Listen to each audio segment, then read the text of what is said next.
السلام علیکم ورحمۃ اللہ وبرکاتہ۔ الحمدللہ، ہمیں امید ہے کہ آپ حضرات بخیر و عافیت ہوں گے اور قرآن پاک پڑھنے کی مشق اور کوشش کر رہے ہوں گے۔ اللہ پاک آپ کی کوششوں کو قبول فرماوے اور مزید ترقی عطا فرماوے۔ آج ہم 90 پارے کا 17واں رکوع پڑھنے والے ہیں اور سورۃ الانفال سورہ نمبر 8 بہت ہی آسان ہے۔ اینڈ تک ویڈیو دیکھیں گے، انشاءاللہ ساری چیزیں آپ کو اچھے سے سمجھ میں آ جائے گی۔ اعوذ باللہ من الشیطان الرجیم، بسم اللہ الرحمن الرحیم۔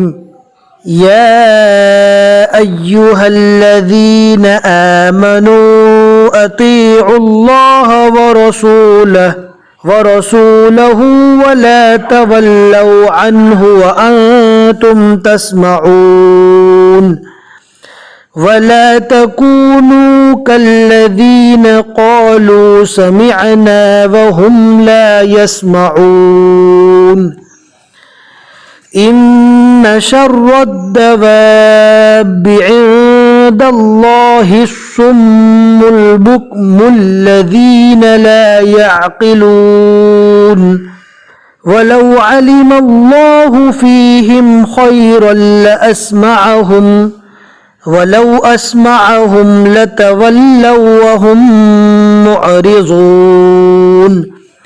میم اور نون پر تشدید آوے تو وہاں پر ایک الف کے برابر گنہ کر کے پڑھنا ہے۔ گنہ بولے تو آواز کو تھوڑی دیر روک کر رکھنا منہ میں۔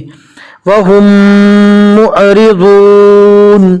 يَا أَيُّهَا الَّذِينَ آمَنُوا اسْتَجِيبُوا لِلَّهِ وَلِلرَّسُولِ إِذَا دَعَاكُمْ لِمَا يُحْيِيكُمْ۔ یا کو کھینچیں گے اس لیے کہ یا مدہ ہوگا یہاں پر۔ جن لوگوں نے مدنی قاعدہ اچھے سے پڑھا ہوگا ان کو اچھے سے معلوم ہوگا کہ ایک الف کے برابر کہاں پر کھینچ کر پڑھا جاتا ہے۔ ایک بار ہم واپس بتا رہے ہیں، جہاں پر الف مدہ ہو، یا مدہ ہو، واو مدہ ہو۔ یہ ماں جو لکھا ہوا ہے یہ الف مدہ ہے، یہ واو مدہ ہے سو، اور یہ یا مدہ ہے ی۔ یا جہاں پر کھڑا جبر آئے گا، کھڑی زیر آئے گی یا الٹا پیش آئے گا وہاں پر بھی ایک الف کے برابر کھینچ کر پڑھا جائے گا۔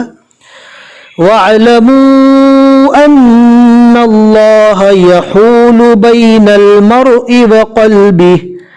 وَقَلْبِهِ وَأَنَّهُ إِلَيْهِ تُحْشَرُونَ وَاتَّقُوا فِتْنَةً لَا تُصِيبَنَّ الَّذِينَ ظَلَمُوا مِنكُمْ خَاصَّةً۔ صاد کو اچھے سے پور پڑھنا ہے۔ یہاں پر مد لازم کلمی مسکل ہوگا۔ مسکل کہتے ہیں تشدید کو۔ حرف مد کے بعد اگر تشدید والا حرف آتا ہے تو وہاں پر مد لازم ہوگا، اور اس مد لازم کا نام مد لازم کلمی مسکل ہے۔ اور ایک آتا ہے مد لازم کلمی مخفف، یعنی حرف مد کے بعد اگر جزم والا حرف آتا ہے تو وہاں پر بھی مد لازم ہوگا، لیکن اس کا نام ہے مد لازم کلمی مخفف۔ بس آپ کو یہی دھیان رکھنا ہے کہ اگر بڑی مد آتی ہے کم سے کم 3 اور زیادہ سے زیادہ 4 الف کے برابر کھینچنا ہے، اور اگر چھوٹی مد آتی ہے جیسے کہ یہاں پر ہے تو کم سے کم 2 اور زیادہ سے زیادہ 3 الف کے برابر کھینچ کر پڑھنا ہے۔ منکم خاصہ، گولتا رکنے کی حالت میں جزم والی ہا بنے گی۔ وَاعْلَمُوا أَنَّ اللَّهَ شَدِيدُ الْعِقَابِ وَاذْكُرُوا إِذْ أَنْتُمْ قَلِيلٌ مُسْتَضْعَفُونَ فِي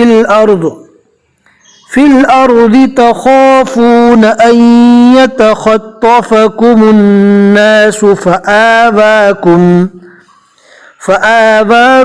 وَأَيَّدَكُمْ بِنَصْرِهِ وَرَزَقَكُمْ مِنَ